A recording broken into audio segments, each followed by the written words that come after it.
ચાલો કથાના પ્રસંગની અંદર પરમ પૂજ્ય સદગુરુ જોગી સ્વામીની વાતો સાક્ષાત સવિતા ભાગ 1 કિરણ 98 પૂરા. જીવન મુક્ત, વિદેહી મુક્ત અને કેવલ્ય મુક્ત. વિદેહી મુક્તને જાણે એ જીવન મુક્ત. વિદેહી કોણ? જનક રાજા. બરાબર. આપણા સત્સંગમાં પરમબાપા જીવન મુક્ત, વિદેહી મુક્ત અને કેવલ્ય. જીવન મુક્ત આ સંસારમાં તરે અને તારે, વિદેહી મુક્ત નિર્લેપ રહે અને કેવલ્ય મુક્ત છે ભગવાનની મૂર્તિમાં ગરકાવ રહે. ભગવાનની મૂર્તિની અંદર ગરકાવ રહે એ કોણ કહેવાય? કેવલ્ય મુક્ત. ફૂલ અને સુગંધ નોખા ન પડે, તલમાંથી તેલ એ નોખા ન પડે. એમ જીવન મુક્ત છે એ ભગવાનની મૂર્તિમાં જ ચાલીને રહે. એટલે લખ્યું ને પરમ બાપાનું કે ત્રણેય અવસ્થામાં અમારી મૂર્તિ અખંડ દેખે છે, એ કેવલ્ય મુક્ત. અને દાદા ખાતર વિદેહી મુક્ત. અને જીવન મુક્તમાં આવે મયારામ ભટ્ટ. ધાર્મિક રહ્યા ને સંસારમાં તરે અને શેરાથી તરાય? ધર્મથી. બરાબર ને? એની પાસે શું હતું? મૈયારામ ભટ્ટ પાસે હતું હું બસ ટાઇટલ હોય ધર્મનિષ્ઠ મૈયારામ ભટ્ટ. બસ ને, ખૂબ સેવા કરી 10 વર્ષ સુધી. નહીં, 10 વર્ષ સુધી સેવા કરી. બોલો. મધ્ય પ્રકરણનું 55 વચનામત સોનેની પેઢીનું એમાં આવે છે. સોનેની પેઢી છે ને એમાં આવે છે. એટલે કેવલ્ય મુક્ત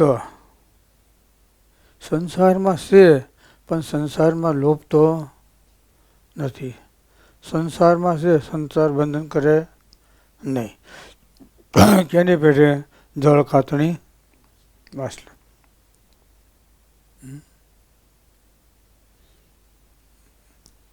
ઝાડમાં આવે નહીં, આવે તો ઝાડને કાપી નાખે. એવા મુક્ત સ્વામી કે આ પૃથ્વી પર આવે નહીં, આવે તો અનેક જીવને પોતા જેવા કરી અક્ષરધામમાં લઈ જાય. ખેસર પક્ષી છે ને, અહીં આવે ને આવે તો એક પાંખમાં 10 હાથી પડે. અનર પક્ષી એક પાંખ હોય ને, એક પાંખ 10 હાથી બિહારી દે અને ફૂંક મારે ને ઉડી જાય. સંસારમાં સરખો રહે, સરખો રહે મન મારે પાંચ, સંસાર જેને લોપે નહીં જાણો હરિનો દાસ. સાંઈ બાબા કે એમ નહીં, પણ ભગવાનનું સ્વરૂપ કહેવાય. ભગવાન કહેવાય. હા,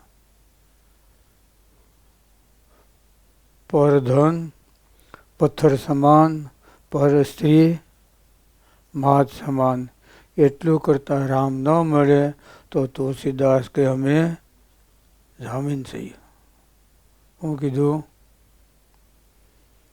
પર સ્ત્રી માત સમાન, પર ધન પથ્થર સમાન. એટલું કરતા ન મળે તો તુલસીદાસ કે અમે એના જામીન થાય. મારી પાસે તમે આવજો, અડધી લઈને મેં આમ કર્યું તો હું તમે ભગવાન ભેટાડી દઉં.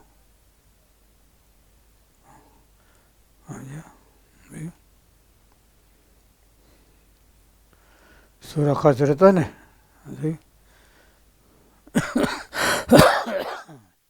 વાસ્તુર ખાતરના ગામમાં ગયા અને એને બુદ્ધિ બદલી. પછી રૂમમાં ઉતાર આપ્યો. પછી એક વેશ્યાને કીધું કે તું એને ધર્મથી ભ્રષ્ટ કર. એટલે ત્યાં જઈ અને ખાખર કકડાવી કે મારી દવા પડી છે, આમ છે તેમ. અંદર ગઈ પછી આવું કર્યું, ખબર પડી ગયા. બરાબર નથી. એટલે મારે સવાર કે અમારા ભક્તો છે ને એ માયામાંથી પગ દઈ અને માયાને જીતીને આવ્યા છે. સુરા બપાયો કીધું. હું કીધું પર સ્ત્રી માત સમાન. સ્વામિનારાયણ ભગવાન એને હામેથી ભેટા. વાહ! માયા માથે પગ દઈ અને મારો ભક્ત આવ્યો. પર ધન પથ્થર સમાન. કેને કર્યું? કોણ કહે? ઘેલા ભગત લોયાના. ભગવાન સ્વામિનારાયણના આપેલી વસ્તુ છે. અત્યારે પણ આ સત્સંગમાં એવા જે પડ્યા છે નથી એમની છે. સ્વામી કે સત્સંગ ધણીવાળો છે, વાંજીઓ નથી. વાંજીઓ એટલે જેની પાસે કોઈ સંતાન ન હોય. હું વાંજીઓ એટલે શું કહેવાય?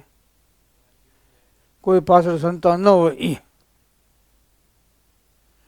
એમ સ્વામી કે આ સત્સંગ ધણિયાતો છે, વાંજીઓ નથી.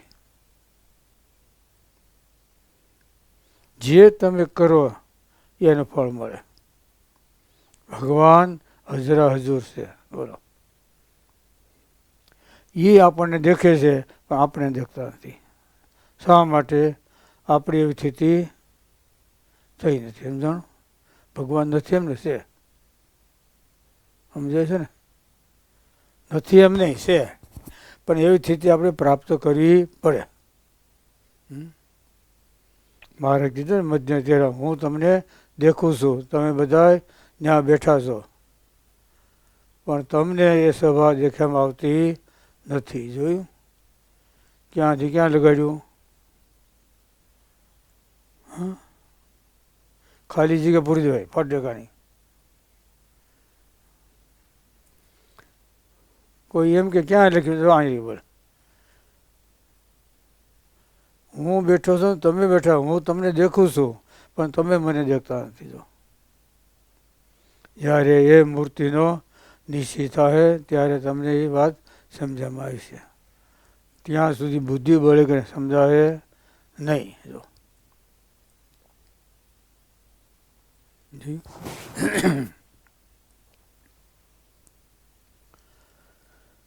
એટલે બહુ વિચાર કરવાનો. સમજે ને? 3 પ્રકારના મુક્ત એવા: જીવન મુક્ત, વિદેય મુક્ત અને કેવલ્ય મુક્ત. બોલો. કેવલ્ય મુક્ત ભગવાનની મૂર્તિમાં ગરકાવ છે. મૂર્તિથી જુદા પડતા નથી. જો 3 અવસ્થામાં જો જ્યાં જુઓ ત્યાં રામજી, બીજું ન ભાષે, ભાત દેખી ભૂલે નહીં, અનુભવ ઉજાસ. સ્વામી બાપા કે સભામાં બધા બેઠા હોય અને અમે પ્રશ્ન પૂછીએ અને પહેલો શબ્દ બોલે એના પર ખબર પડી જાય કે આ કયા ધામનો મુક્ત છે, કયા પગથિયે છે, કઈ અવસ્થા, કઈ ગુણ મારે બોલે છે. બોલો જી. આ તીક્ષ્ણ બુદ્ધિ. ખાલી એક જ શબ્દ બોલ્યા એમ.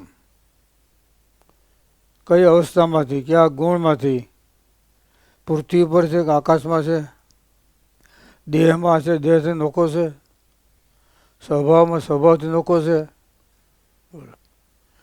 એક શબ્દ બોલે ને તેનો મેં માર્કશીટ આપી દી અને 45 વધારીને આવે.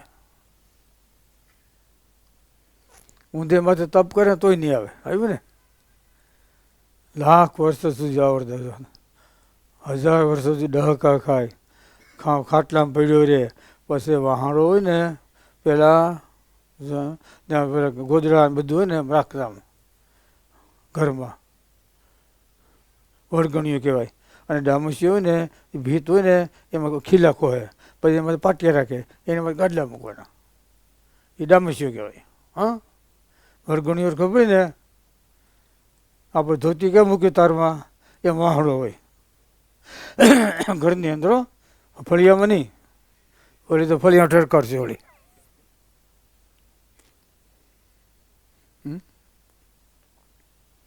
એ હોય ને કપડાં બધું હોય ને માથે વાહડો એમાં મૂકી દેવાના, એ વળગણી કહેવાય. અને ઓલું શું કહેવાય? હું હા બસ ડામસીઓ. જો કેને નાખે ડામસીમાં? વાહ વાહ. જોયું? મારે કરિયાણે ગયા ઓલા મેં બાવા એને ખબર પડી, મારે તેડે પકડવા આવ્યો, મારે ખબર પડી મારે મીઠા આગુ પાછું કરવા. આમ કોઠીમાં નાખ્યા તો કોઠીમાં જ હલવા. આ ડામસ્યું કહેવાય ને ખબર ને એમાં નાખ્યા થોડું ગજરા એને માથે નાખ્યા એની માથે બીજા નાખ્યા તો આખો મળે આખો હલે. એ મને હતાડો લઈ જાય આ છે તે છે. પછી મીનભાઈ કે મહારાજ આવ મને શું કામ કરો છો તંત્રી હાવ ખોટે ખોટા આવ સત્સંગ પંચા 150 આવ જીગે રાખો તમારી આવ તમે પકડનાર કોણ છે કે અમે છીએ ત્યાં સુધી તમારે કોઈ નામ ન લે સમજો અમે ઊભા છીએ ને ત્યાં સુધી તમારે કોઈ નામ ન લે બધું છોડી દો એમ કે હા હાલો. પછી મહારાજ વસ્ત્ર પહેર્યા આભૂષણ ધારણ કર્યા અને ઘોડામાં બેઠા તબડક ગયા બાબા સાહેબ. એ કે બાબા સાહેબ સમાચાર મોકલ્યા હતા કે સાધુ એટલા બધા એકલા હોય ને તો મારે પકડી લઈ. તો ત્યાં ગયા બેઠો મારે ઘોડો ભર્યો હડપ માર્યો તાણે મારે બોલ ક્યાં છો જો આવ્યો બોલ પકડી લે તો ધ્રુજી ગયો બસ એટલે 1000 વર્ષો સુધી વળગણી પગાર એમાં શ્વાસ લે આ લે તે એ તઈ સરી શકે. અને આજ તો ભગવાન સ્વામિનારાયણ એના સાધુ એના આશીર્વાદથી ત્રીજે દશકે જવા દો રસ્તો ખુલ્લો છે. ટ્રેન જાય છે 2 સીટ ખાલી છે પછી 2 કલાક પછી બીજું પડશે કે બધું તો પ્રાઇવેટ ડીઝલ બધું ભરીને કમ્પ્લીટ રાખ્યો પ્લેન 2000 વાર. 3 પ્રકારના મુક્ત આવ્યા જીવન મુક્ત વિદેહી કેવલ્ય મુક્ત એ 3 પ્રકારના મુક્ત આજની તારીખમાં આપણા સત્સંગમાં છે. પણ આપણે ગુણ કરીને ઓળખવા જોઈએ જાણે એના ગુણ હોય રહ્યા હોય કે રહેવા ખાતર આસક્તિ ન હોય એમાં.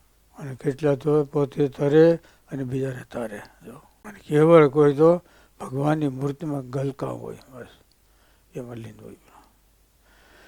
સહજાનંદ સ્વામી મહારાજ